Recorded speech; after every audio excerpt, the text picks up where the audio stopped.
Nak tinggal harta ke nak tinggal beban? Korang tahu tak, bila kita meninggal dunia, harta kita ni akan dibekukan. Habis tu macam mana dengan anak bini kita nak makan bulan depan?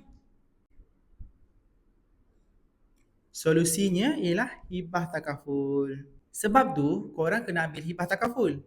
Duit hibah takaful ni akan terus dapat kepada waris tanpa melalui proses harta ataupun faraid yang makan masa bertahun-tahun.